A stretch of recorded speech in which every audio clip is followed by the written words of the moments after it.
오늘은 다문화 사회에 대한 자원봉사에 대해서 해보도록 하겠습니다. 다문화 사회가 도대체 어떻게 정의되는지, 또 그 필요하면 왜 필요한지 등등에 대해서 강의를 하도록 하겠습니다. 자, 다문화 사회와 자원봉사의 필요성을 한번 볼게요. 우리나라에서는 급격한 외국인 거주자가 증가하고 있어요. 그래서 그 많은 외국인이 증가하고 있다는 것은 그 한국 사회에 미치는 영향이 커진다는 증거이고, 또 그 다음에 그만큼 영향력이 생겼다는 거죠, 그지? 그런데 문제점은 우리도 외국에 나가서 살면은 어떤 그 애로사항이 있는 것처럼 외국인들도 한국 사회에 사는 동안에 당연히 애로사항이 있을 수 있겠죠. 그런데 그 애로사항을 잘 적응하지 못하면 여러 가지 문제점이 발생할 수 있다, 이렇게 볼 수 있겠습니다. 그래서 한국 사회에 적응하지 못하고 있는 사람들이 많다는 것이 자원봉사에 대한 필요성으로 대두되고 있고, 또 많은 그 외국인 노동자에 대한 차별이나 편견, 임금체불 같은 그런 그 문제점이 발생하면서 또 다문화 사회에 대한 자원봉사의 필요성이 필요성이 있다고 볼 수가 있겠습니다. 그 다음에는 1990년대 이후에 많은 결혼 이주 여성들이 한국 사회로 들어왔어요. 그리고 그 사이에서 태어난 다문화 가정의 자녀들도 많이 생겨나고 있죠. 그런데 그 결혼 이주 여성이 실제적으로 정상적인 어떤 남자와 여자의 그 만남에서 오는 그런 결혼보다는 우리가 우리의 치부를 드러내고 싶진 않지만 매매혼과 비슷한 그런 결혼을 하고 한국으로 이주한 여성들이 많이 있어요. 그래서 그런 여성들이 그 한국에 대한 환상을 가지고 결혼을 하고 왔다가 실제로 그런 외국에 있는 여자들과 결혼하는 사람들이 한국 내에서 저소득 계층이나 하위 계층의 나이 많은 남자인 경우가 많기 때문에 그런 결혼 이주 여성의 사회 부적응이나 그 사이에서 태어난 아이들이 사회적으로 적응하지 못하는 경우가 굉장히 많이 있어요. 편견도 있고 차별도 있고 그런 경우가 있죠. 그런 것들을 위해서 자원봉사가 필요하다, 이렇게 보여지고 있습니다. 자, 그러면 다문화 사회라는 것이 무엇인지 다문화 사회의 정의에 대해서 한번 알아보도록 하겠습니다. 다문화 사회라고 하는 것이 실제로 보편적으로 그 문화적 다양성이나 평등성이 강조된 그런 사회가 다원문화 사회라고 할 수 있다면은 또 여러 가지 인종이 섞여서 사는 다민족 사회가 또 있을 수가 있어요. 그래서 이런 두 가지 개념을 포괄적으로 사용하는 것이 다문화 사회라고 할 수 있는데, 우리나라에서도 거의 200만 명에 가까운 외국인 거주자가 있고 수십만의 다문화 결혼 가정이 있어요. 그래서 다문화 사회라고 하는 것이 우리나라 사회에서도 소수민족이 증가하는 현상을 말하고, 다문화 가정의 자녀가 증가하고 또 유학생이나 아니면 해외 이주 노동자들이 증가하는 그런 현상이라고 볼 수가 있습니다. 그래서 다문화 가족이기 때문에 발생되는 사회 문제가 굉장히 많이 있죠, 그지? 그런 것을 해결하기 위해서 제도가 제정되어야 되고, 또 서비스 시설이 증가되는 그런 사회가 바로 다문화 사회라고 할 수가 있겠습니다. 다문화 사회의 유형을 한번 볼게요. 첫 번째로는 외국인 근로자 많이 들어왔어요. 결혼 이주 여성이 있기 전에 한국에 외국인 근로자들이 많이 들어왔었거든요. 그 다음에 결혼 이주 여성이 그 이후에 급격하게 많이 생겼고, 그 결혼 이주 여성과의 사이에서 다문화 가정의 자녀가 태어나기 시작했죠. 그 다음에 북한 이탈 주민, 그래서 탈북민하고 그다음 화교 등등도 다문화 사회의 일원이라고 볼 수가 있습니다. 그리고 뭐 학자에 따라서는 유학생도 다문화 사회의 유형으로 포함시키기도 합니다. 자, 다문화 사회의 유형을 한번 볼게요. 다문화 사회는 첫째, 온건 다문화 사회가 있어요. 그게 뭐냐 하면 초창기에 나타나는 다문화 현상이라고 볼 수가 있는데, 뭐 이때만 하더라도 외국인이 그 나라에 들어와서 많이 생활하고 있지 않고, 뭐 사회적 생활 양식이나 소비 양식 이런 거에 있어서 뭐 다양한 어떤 그런 뭐 요리, 음식, 뭐 철학, 복식 이런 것을 선택해서 거기에 대한 가치를 부여하는 그런 경향이 있는 것이 온건 다문화 사회라고 할 수가 있어요. 사실 뭐 이태원에 가면 한국 음식 하는 식당보다 외국 음식 하는 식당이 더 많죠, 그지? 그런 게 뭐냐 하면 뭐 다양한 외국 음식을 하는 데서 뭐 태국 음식, 인도 음식, 파키스탄 음식 등등 있죠. 또 뭐 우리가 퓨전이라고 말하는 여러 가지 그 음식점이 있죠, 그지? 그런 것들이 바로 온건 다문화 사회라고 할 수가 있습니다. 웃기는 이야기로는 초창기 한국 외국인 사회는 거의 한국에 주둔하는 미군들이 부대를 중심으로 그 외국인들의 어떤 문화를 형성하는 그런 마을이 형성되고 있었어요. 그랬는데 여러분은 지금은 별로 그렇지 않지만 우리 스테이크 먹으러 가면 좀 느끼해서 김치 달라고 하는 경우가 있었어요. 그러면 김치 사실 줬었어요. 되게 맛있어요. 김치랑 그 스테이크랑 먹으면. 그래서 그걸 경험한 많은 외국인들이 자기 임기를 혹은 이제 계약 기간을 마치고 미국으로 돌아가서 김치가 없는 스테이크를 먹었을 때 그 김치가 너무 먹고 싶어가지고 한인 마을 그 한인 사회에 김치를 사러 간다든지, 혹은 좀 더 적극적인 사람은 김치 담그는 법을 배운다든지 이런 사람들이 나타나는 경우도 있었어요. 그게 바로 문화적인 융합이라고 할 수 있는데, 그래서 온건 다문화 사회의 유행이라고 볼 수가 있습니다. 두 번째로는 강경 다문화주의 사회라고 볼 수 있는데요. 이게 다수 다문화 사회가 발전해 나가는 과정이에요. 그래서 집단 수준으로 자기들의 정체성을 확장시키는 거야. 그래서 소수 집단이 정치적인 결사체를 만들고 차별받거나 소외되지 않을 권리를 주장하는 단계까지 만드는 것이 강경다문화주의 사회라고 볼 수가 있습니다. 그래서 우리나라에선 이 강경다문화주의 사회에 대한 거부감이나 저항감이 굉장히 많은 국가 중에 하나예요. 그래서 옛날에 자스민이라는 필리핀 여성이 그 국회의원에 비례대표로 들어왔을 때 그 개인에 대한 극심한 그 인신공격이 있을 정도로 외국인 강경 다문화 사회에 대해서 반발심이 있었어요.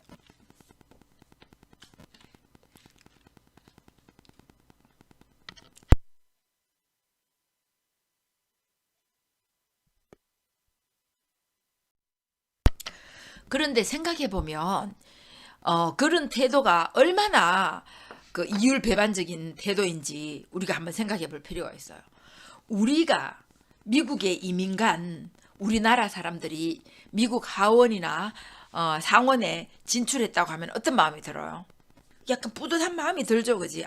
저 사회에서 한국인이 어떤 그 사회적으로 인정받는다는 그런 느낌이 들 정도의 바람직한 그 사회적 현상이라고 생각을 하면서, 정작 우리나라에서 다문화 사회에서 어떤 그 정치적인 결사체를 만든다든지 자기 권리를 주장하는 단체가 만들어지면 거기에 대한 거부감을 가진다는 것은 엄청나게 이율배반적이라고 볼 수 있습니다. 특히 우리 국가가 타 문화에 대한, 특히 제3세계 문화에 대해서 굉장히 이렇게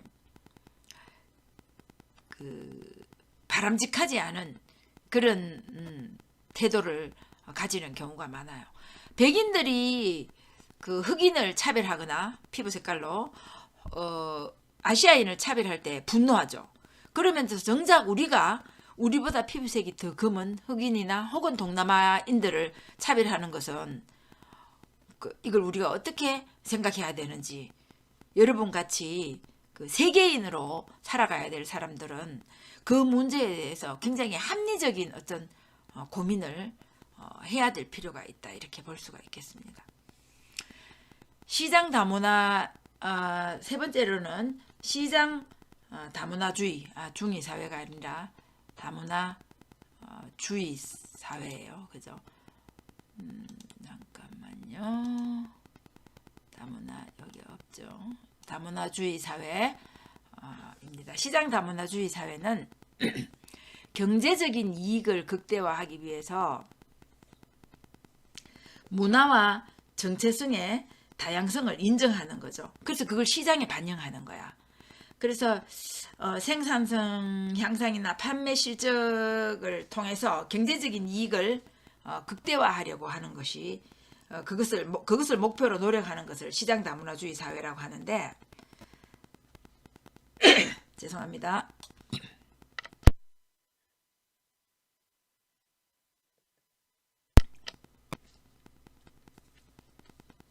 기업에서도 회사의 경제적인 이익을 높이기 위해서 외국인 인력을 많이, 일반 노동자도 들이긴 하지만 그 많은 그 이중 언어를 구사하는 다문화 사회의 자녀를 받아들인다든지 하죠, 그지? 그 다음에 예배를 드리기 할 수 있는 예배소를 설치한다든지, 그 사람들이 좋아하는 그 나라 음식을 제공한다든지, 이런 시장에서 어떤 경제적인 이익을 발할 수 있는 그런 사회를 시장 다문화주의 사회라고 할 수가 있겠습니다. 자, 다문화 사회의 역사를 한번 볼게요.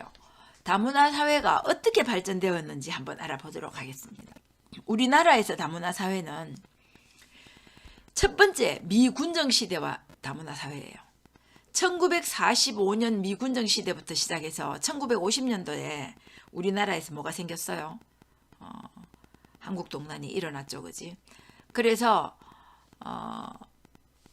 이것도 틀렸네요. 왜 이렇게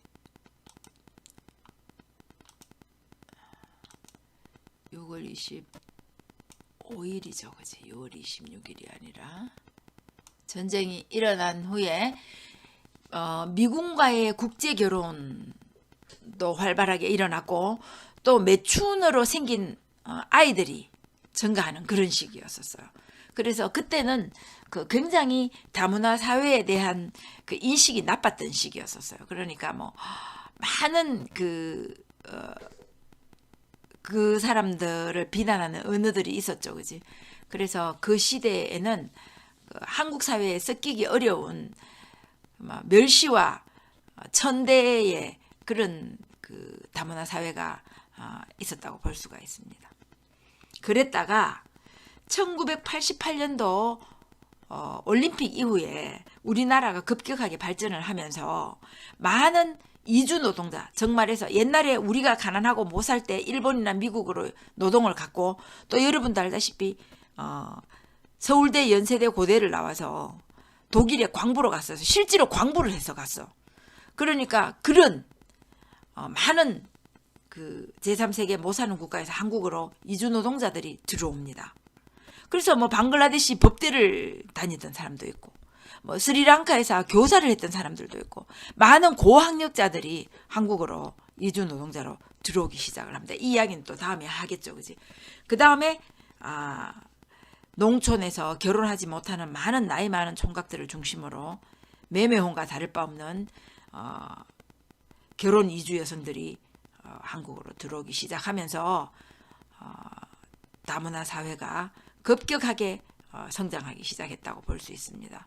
그래서 이 국제 결혼이 동남아 지역에 그 여성들로 어느 정도 국한되면서 많은 문제점이 노출되기 시작했죠, 그지? 그래서 이런 많은 노출이 시작했고, 그 다음에 또 뭐가 있었냐 하면은 탈북민들이 급격하게 2000년대 이후에 늘어났어요.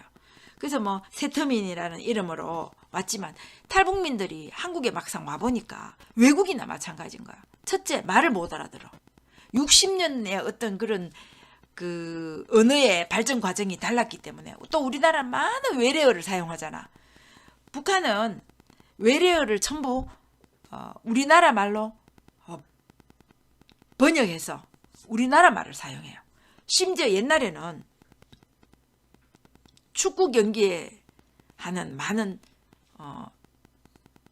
그 용어도 한국말로 바꿔서 썼어요. 그래서 그 중계를 들으면 무슨 말인지 몰라. 그런 사람들이 탈북을 했을 때 한국에 와서 한국말을 하고 있는데 말을 못 알아듣는 거야. 외국이나 마찬가지였다고 하는. 그래서 한국 문화에 대한 이질감이나 거부감이 엄청나게 많았다고 해요. 그래서 한국 사회에 정착하기가 어려웠던 거야. 그래서 이렇게 미군정 시대부터 시작해서 현재와 같이 다문화 그렇게 됨으로써 이 많은 문제점을 개선하기 위해서 2007년에 제한 외국인 처우 기본법이 생겨났어요.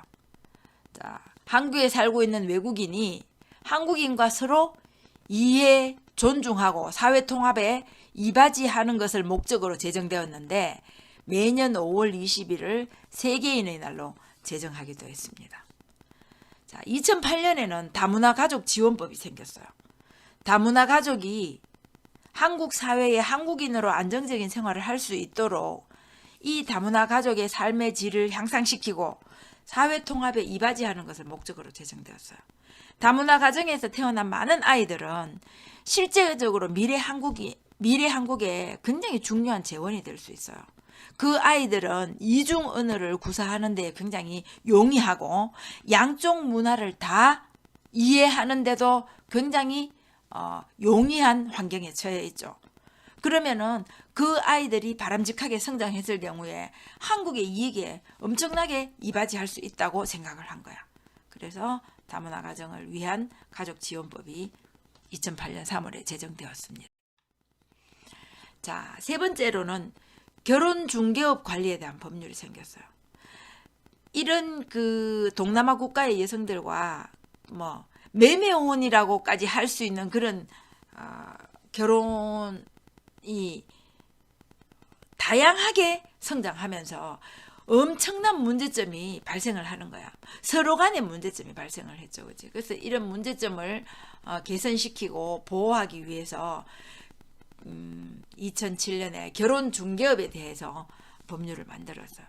결혼중개업을 건전하게 지도 육성 하고 그 다음에 그것을 이용자를 보호해서 건전한 결혼 문화를 형성하기 위해서 제정되었는데, 실제로 어떤 의미에서 결혼 중개업 결혼 문화를 육성하기 위해서 어떤 법을 제정한다는 것이 참 아이러니한 일이긴 하지만 실제로 그 문제점이 많이 생겼어요. 어떤 외국인은 단순히 한국 국적을 취득하기 위해서 위장 결혼을 하기도 하고, 또 어떤 한국인은 나이가 30살 이상 차이 나는 어린 여성을 아내로 맞이하여서 데리고 와서는 학대를 한다든지 하는 양쪽 간에 그 많은 문제가 생기면서 이런 법이 생겨나기 시작했죠. 자, 네 번째로는 국적법이 생겼어요. 2008년에 제정되었는데, 왜냐하면 아까 얘기했다시피 단순히 한국 국적을 취득하기 위한 목적으로 위장 결혼을 해서 한국으로 들어오는 경우를 방지하기 위해서 대한민국 국민이 되는 요건을 만들어서 한국으로 대한민국 국적을 취득하는 요건을 정해서 그것을 사용하는 것을 목적으로 하는 그런 국적법이 제정되었어요. 다섯 번째로는 외국인 근로자의 고용에 대한 법률이 생겼어요. 많은 외국인 근로자가 사실 한국에 근로할 수 있는 계약 기간이 지나도 자국으로 돌아가지 않고 불법 체류자가 되는 경우가 많이 있었어요. 그래서 그 불법 체류자가 많은 악덕 고용주들에게 그 부당한 처우를 감수하면서까지 한국에 있으려고 하죠, 그지? 그래서 그런 것들에 대한 방지, 또 원활하게 외국인 노동자들을 그 관리하기 위해서 이 법률이 만들어졌다고 볼 수가 있겠습니다. 자, 다문화 관련 서비스 시설을 한번 보도록 할게요.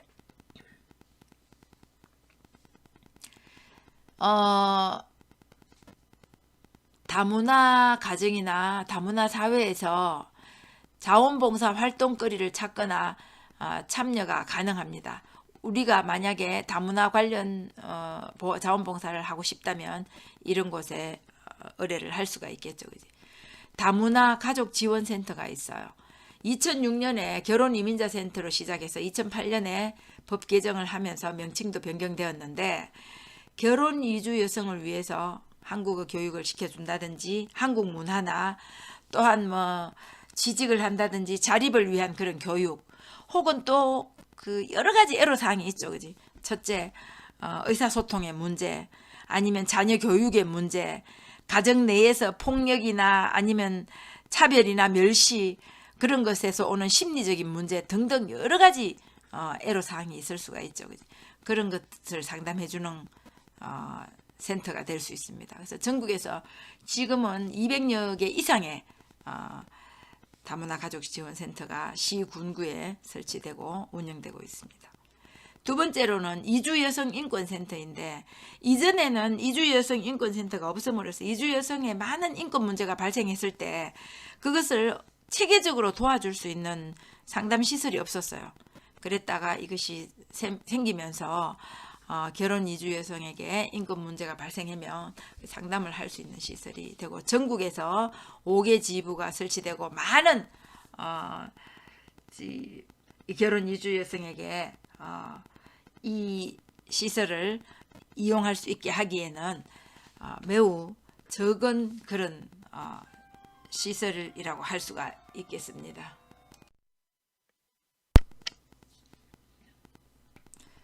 그래서 지금은 이 이주 여성 인권센터의 확대를 취하고 있는 경우라고 볼 수가 있겠습니다.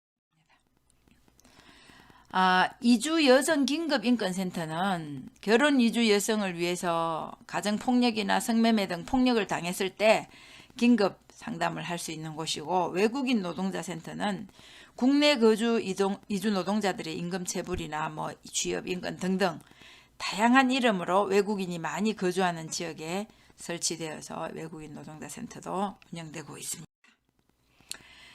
자, 다문화에서 자원봉사 실천에는 어떤 영역이 있는지 한번 볼게요. 다문화 가족에게 한국어 교육 자원봉사 할 수 있겠죠, 그지? 그 다음에 한국 문화를 가르쳐주는 자원봉사도 할 수 있고, 다문화 가정 자녀에 대한 자원봉사, 뭐 공부를 가르쳐준다든지 한국말을 가르쳐준다든지 등등.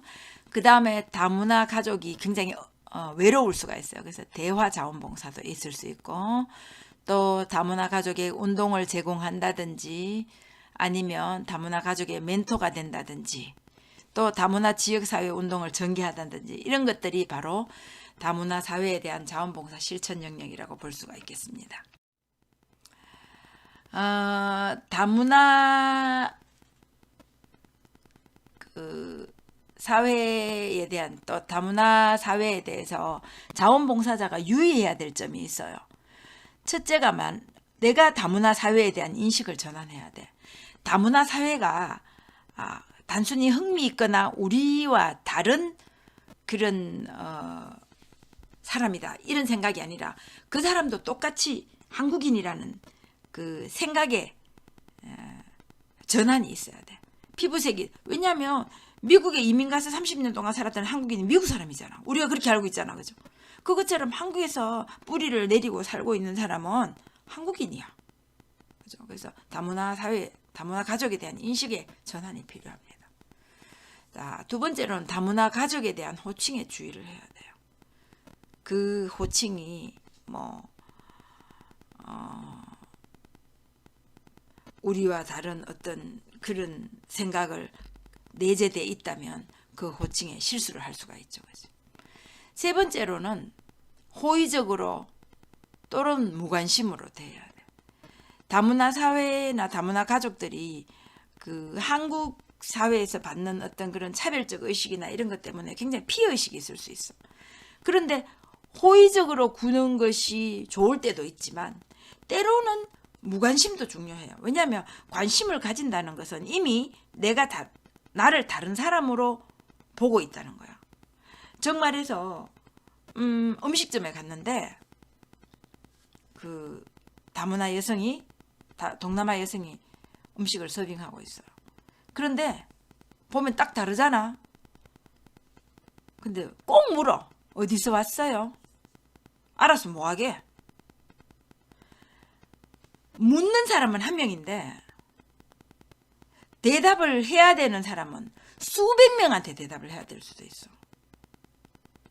본인은 한 명이 그냥 물어요. 어디서 왔어요? 그렇지만 그 서빙을 하는 사람은 그런 질문을 하는 수많은 사람을 만나야 되는 거야. 근데 그런 질문을 들을 때마다 내가 한국말을 열심히 배우고 중요하게 생각하고 있어도 이 사람들은 나를 다른 사람으로 취급하는구나. 이렇게 자괴감을 들게 만들 수도 있는 거야. 그런데 다른 한국 사람이 서빙을 하고 있는데 어디서 왔어요? 어디 살아요? 이렇게 안 묻죠, 우리가. 그런데 피부색이 다르면 어디서 왔어요? 물어요. 그런데 어디서 왔어요가 정말 궁금한가? 나에게 뭔가 필요한가? 필요하지 않다. 그 사람이 스리랑카에서 왔든지 베트남에서 왔든지 자기가 알고 싶은 단순한 호기심으로 묻는 거야. 그 사람이 어떤 나라 사람인가에 따라서 나에게 미치는 영향이 없어. 이 사람이 스리랑카 사람이면 내가 주문한 것을 잘 못 갖다 줄 것 같다든지, 이 사람이 베트남 사람이면 나에게 불친절할 것 같다든지, 이게 아니잖아. 그냥 피부색이 다르니까 대화할 때 한국말이 약간 은울하니까 순간적인 호기심으로 어디서 왔어요? 근데 그 말이 그 사람에게 굉장히 상처가 될 수 있는 거야. 그럴 땐 무관심으로 대해야 되는 거야. 이렇게 생각해야 돼. 우리나라 사람이 외국에 가서 살 때 받는 차별이나 외국에 가서 그 차별에 대해서 우리가 분노한다면 우리가 우리나라에서 살고 있는 많은 외국인들에 대한 호의적인 태도, 또 때로는 그 사람을 그냥 보통 사람으로 대하는 것, 이런 것들이 얼마나 중요한 태도인지에 대해서 우리 스스로 한번 생각해 봐야 될 필요성이 있다고 볼 수 있습니다.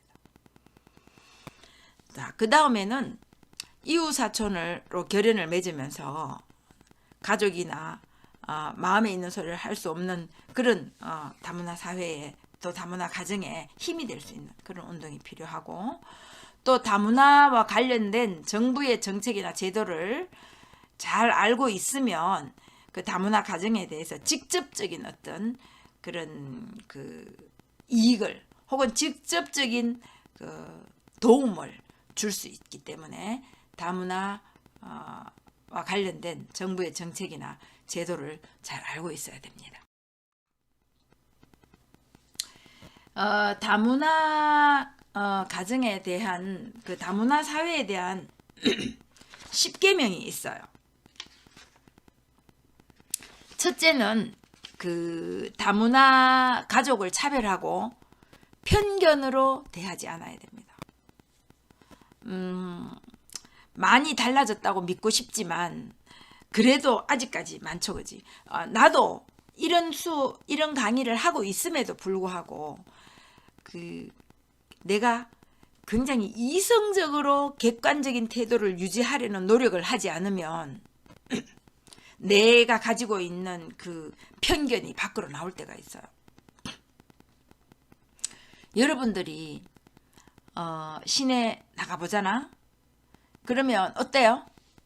동남아 그 주말에 동남아 그 사람들이 외국인 노동자들이 이렇게 몰려다니는 경우가 있어요. 자기들도 주말이고 휴일이니까 이제 그 스트레스를 그 사람들 다 젊은 사람이야. 그래서 자기들도 즐겁게 지내고 싶어서 시내 나오는 경우가 있죠, 그지? 그러면 어떤 느낌이 있어요? 약간 우리나라 사람들이 몰려다니는 것보다 약간 피하고 싶은 느낌, 약간 경계되는 느낌, 그 있죠, 그지? 저도 그래요.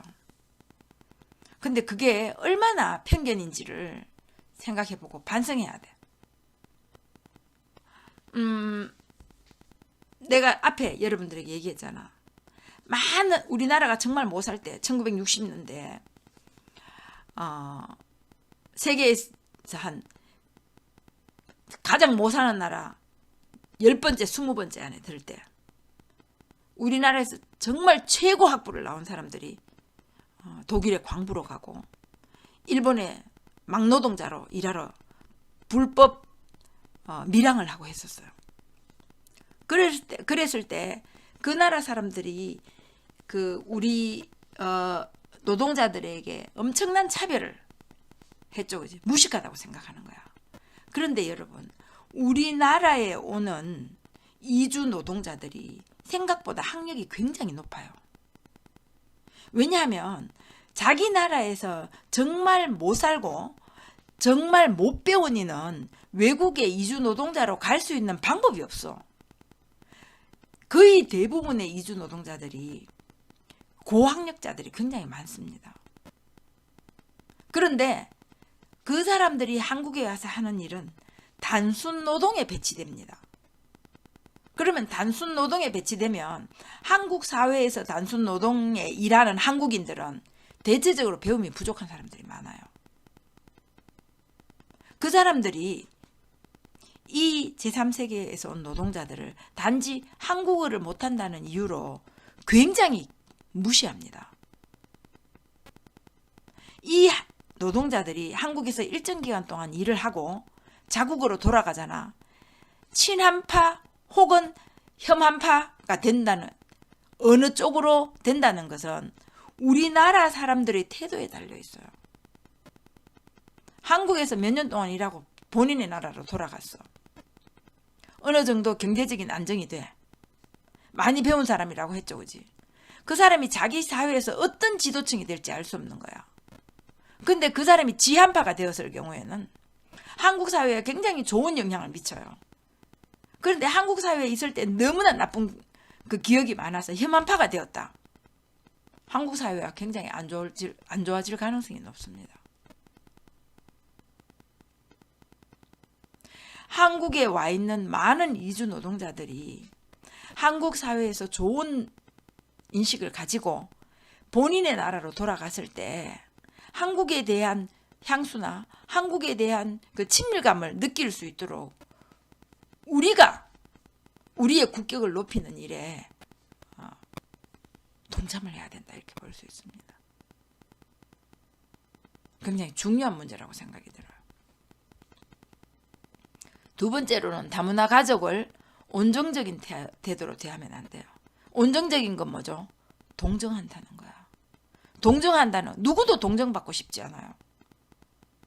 여러분도 동정받고 싶나요? 동정받고 싶지 않아요, 누구나.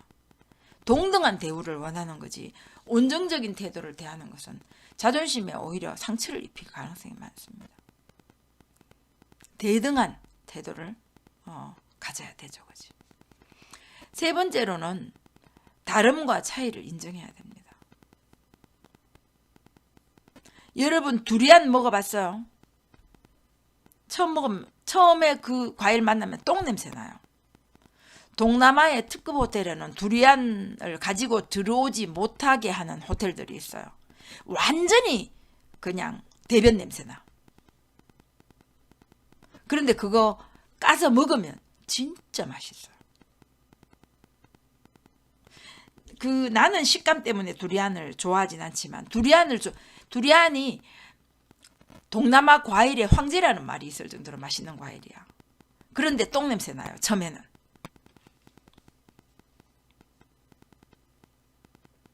여러분 동남아 음식 먹으면 고수 나오잖아. 고수 싫어하는 사람들 많죠, 그지? 아, 뭐 이런 음식을 먹어. 우리 입맛에 맞지 않다고 맛없는 음식이 아니죠. 외국인들 한국 와서 처음에 미나리 못 먹어요. 화장품 냄새 난대요. 우리는 약간 이상하죠. 깻잎 이상한 냄새 난대. 우리 생각에는 맛있는 냄새잖아. 그게 바로 차이. 서로 다른, 틀리고 맞는 게 아니라 다른 것이다. 다른 것이고 차이를 인정할 줄 알아야 됩니다. 말레이시아 같은 데 가서 밥 먹으면 밥이 찰기가 하나도 없어. 부스르해요. 쌀도 길쭉길쭉하게 생겼어요. 근데 그거 볶음밥 해서 먹으면 진짜 맛있어요. 그런데 찰기가 없는 쌀은 맛이 없는 쌀이라고 우리는 배웠죠. 우리는 기름기가 쪼르르 흐르는 밥이 맛있는 밥이죠. 근데 아이러니하게도 지금은 많이 달라졌지만 미국에서 밥은 동남아 쌀밥이 밥이에요. 스티키하지 않은 거. 그래서 일본, 한국, 중국에서 먹는 우리가 먹는 이 찰기가 있는 쌀이 굉장히 가격이 쌌어요. 지금은 이제 조금 달라졌죠. 뭐 스시도 해먹고 하니까. 그런데 찰기가 있는 음식은 볶음밥을 하면 맛이 적어요. 그런데 동남아 음식은 볶음밥, 동남아 쌀은 볶음밥을 하면 맛있어요. 근데 우리가 그 동남아 쌀에 냄새 나는 거 싫어하죠. 그건 자기들은 그 맛있는 냄새인 거야. 어떤 차이가 있느냐? 여러분 동지 때 우리 찰밥 먹죠. 겨울에. 근데 여름에 찰밥 잘 안 해 먹어요. 옛날에 여름에 보통 보리밥 먹었어요. 왜냐하면 날이 더우면 찰기가 있는 쌀이 소화가 잘 안 돼요. 그래서 보리밥을 섞어서 먹는 거예요. 굉장히 과학적이에요. 그래서 동남아는 덥잖아. 더우니까 찰기가 없는 쌀이 자기들 문화에 맞는 쌀인 거예요. 그래서 그쪽으로 발전된 거예요. 그래서 찰기가 있는 쌀은 우리는 맛있지만 동남아 사람들에게는 맞지 않는 쌀이 될 수도 있죠. 차이가 있는 거야. 다르자. 그러니까 찰기가 없는 쌀은 맛없고 우리 쌀이 맛있다. 이게 아니라 차이가 있다는 것을 인정해야 된다. 문화도 그렇죠. 그지? 그 나라 문화에 대해서 차이를 인정할 줄 알아야 됩니다. 물론 이제 뒤에 우리가 가면 각 나라 문화에 대해서 다시 공부를 하겠지만 그 문화가 다르다고 해서 맞고 틀리는 것이 아니라 다르다는 것을 인정해야 되는 거죠. 자, 그 다음에는 다문화 사회에 우리의 문화를 강요하면 안 돼요. 만약 우리에게 중국이나 미국이 자기 문화를 강요한다면 어떻게? 거부감이 들죠, 그지? 우리는 우리가 가지고 있는 우리 고유 문화가 있고 그 사회에 섞이면서 자기 문화와 그 나라 문화가 어떤 순간에 접점을 찾게 되고 거기에서 그 나라 문화를 받아들이는 시기가 옵니다. 근데 우리 문화를 강요하면 안 되죠. 뭐 양반다리 하고 앉고 뭐 양반다리 하고 앉는 거 이제 우리나라에서 거의 없어지고 있어요. 왜냐하면 그게 관절에 정말 안 좋대요. 그래서 옛날에 아이들 꿇어 앉혔잖아. 지금 그거 안 해요. 꿇어 앉히면 연골이라든지 성장 호르몬 그 분비에 문제점이 있다고 보기 때문에 그거 강요 안 해요. 우리 문화가 다 맞다고 말할 수 없죠, 그지? 그래서 그걸 강요하지 않아야 됩니다. 5번째로는 다문화 가족에 대한 선입견을 버려야 돼요. 다문화 가족도 그냥 보통 우리 가족과 똑같아요. 엄마 아빠가 있고 아이를 사랑하고 부모님을 사랑하고 공경하고 열심히 공부하게 하고 이런 모든 인간이 살아가는 모든 게 비슷하다고 볼 수 있어요. 그래서 다문화 가족에 대한 선입견을 버려야 됩니다.